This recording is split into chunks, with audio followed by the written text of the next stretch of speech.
ओम नमः शिवाय। हर हर महादेव। सनातन धर्म यूट्यूब चैनल पर आप सभी का स्वागत है। नाग पंचमी की कथा।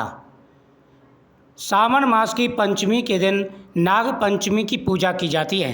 पंचमी के देवता सर्प देव हैं, इसलिए नागों का पूजन किया जाता है। कहते हैं कि नागों की पूजा करने से अकाल मृत्यु का भय दूर हो जाता है तथा सर्पों से भय नहीं रहता। उस घर में कभी भी सर्पों से किसी भी प्रकार का भय नहीं रहता जिस घर में नागों की पूजा की जाती है।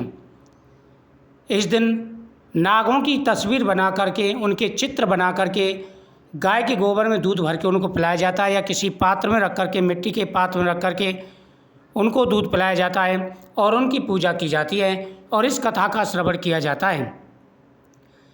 प्राचीन काल में एक सेठ जी के 7 पुत्र थे।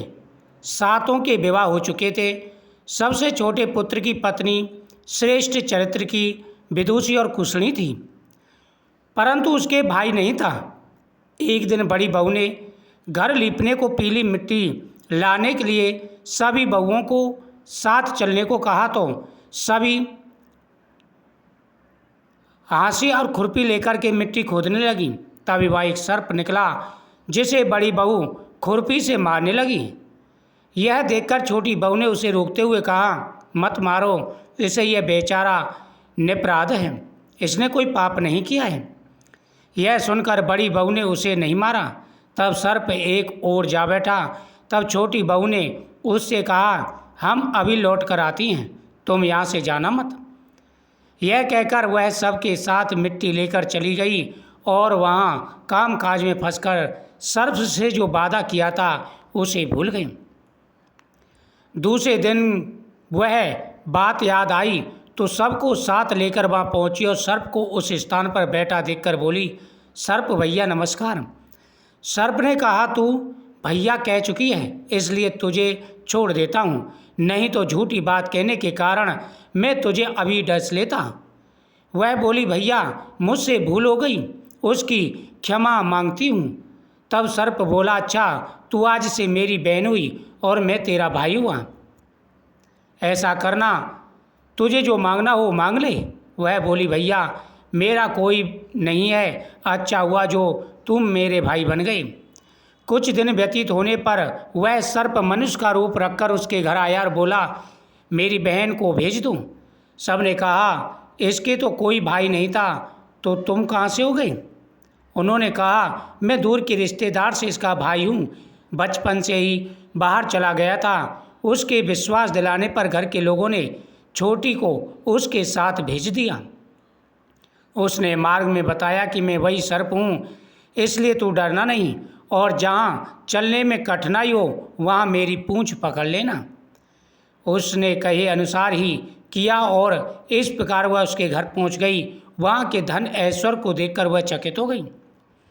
एक दिन सर्प की माता ने उससे कहा, मैं एक काम से बाहर जा रही हूँ, तू अपने भाई को ठंडा दूध पिला देना। उसे यह बात ध्यान न रही और उसने गर्म दूध पिला दिया, जिससे उसका मुख जल गया। यह देखकर सर्प की माता बहुत क्रोधित हो गई, परंतु सर्प के समझाने पर शांत हो गई। तब सर्प ने कहा कि बहन को अब उसके घर भेज देना चाहिए। तब सर्प और उसके पिता ने उसे बहुत सा सोना, चांदी, जवाहरात, वस्त्र, भूषण आदि देकर उसके घर भिजवा दिया। इतना ढेर सारा धन देखकर बड़ी बहू ने ईर्ष्या से कहा, भाई तो बड़ा धनवान है, तुझे तो उससे और भी धन लाना चाहिए। सर्प ने यह वचन सुना तो सब वस्तुएं सोने की लाकर दे दी। यह देखकर बड़ी बहू ने कहा, इन्हें झाड़ने की झाड़ू भी सोने की होनी चाहिए। तब सर्प ने झाड़ू भी सोने की ला करके दे दी। सर्प ने छोटी बहू को हीरा मणियों का एक अद्भुत हार दिया। उसकी प्रशंसा उस देश की रानी ने भी की और वह सुनी। वह राजा से बोली, सेठ जी, छोटी बहू के यहाँ यह हार कहाँ से आया और मेरे पास आना चाहिए। राजा ने मंत्री को हुक्म दिया कि उससे वह हार लेकर शीघ्र उपस्थित हों। मंत्री ने सेठ से जाकर कहा, महारानी छोटी बहू का हार पहनेगी, वह उससे लेकर मुझे दे दो। सेठ जी ने डर के कारण छोटी बहू से हार मंगा कर दे दिया। छोटी बहू को यह बात बहुत बुरी लगी। उसने अपने भाई सर्प को याद किया और आने की प्रार्थना की। भैया, रानी ने हार छीन लिया है, तुम कुछ ऐसा करो जब वह हार उसके गले में रहे तब तक के लिए वह सर्प बन जाए, और जब वह मुझे लौटा दे तब हीरे और मोतियों का हो जाए। सर्प ने ठीक वैसा ही किया। जैसे ही रानी ने हार पहना वैसे ही वह सर्प का बन गया। यह देखकर रानी चीख पड़ी और रोने लगी। यह देखकर राजा ने सेठ के पास खबर भेजी कि छोटी बहू को तुरंत भेजो। सेठ जी डर गए कि राजा ने ना जाने क्या देखा और छोटी बहू को बुला रहे हैं।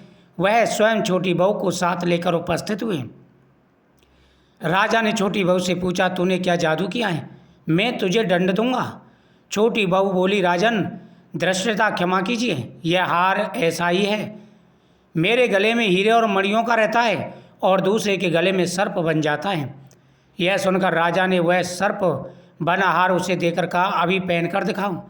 छोटी बहू ने जैसे ही पहना वैसे ही वह हीरे मणियों का हो गया। यह देखकर राजा को उसकी बात का विश्वास हो गया और उसने प्रसन्न होकर उसे बहुत सी मुद्राएं पुरस्कार में दी। छोटी वह अपने हार और इन सहित सब घर लौट आई। उसके धन को देखकर बड़ी बहू ने ईर्ष्या के कारण उसके पति को सिखाया, छोटी बहू के पास कहीं से धन आया है। यह सुनकर उसके पति ने अपनी पत्नी को बुलाकर कहा, ठीक ठीक बता कि यह धन तुझे कौन देता है। तब वह सर्प को याद करने लगी। तब उसी समय सर्प ने प्रकट होकर कहा, यदि मेरी बहन धर्म बहन के आचरण पर संदेह प्रकट करेगा तो मैं तुझे खा लूँगा। यह सुनकर छोटी बहू का पति बहुत प्रसन्न हुआ और उसने सर्प देवता का बड़ा सत्कार किया। उसी दिन से नागपंचमी का त्यौहार मनाया जाता है और स्त्रियां सर्प को भाई मानकर उसकी पूजा करती हैं। जो भी पूजा करते हैं उनके जीवन के सारे कष्ट दूर हो जाते हैं, हर प्रकार का सुख और वैभव प्राप्त होता है। दूसरी कथा के अनुसार प्राचीन समय की बात है। एक ब्राह्मण था जो अपने परिवार सहित गांव में रहता था। उसके 5 पुत्र थे। एक दिन सबसे छोटा पुत्र खेत में हल चला रहा था। उसी समय हल की नोक से एक सर्प के बच्चे की मृत्यु हो गई।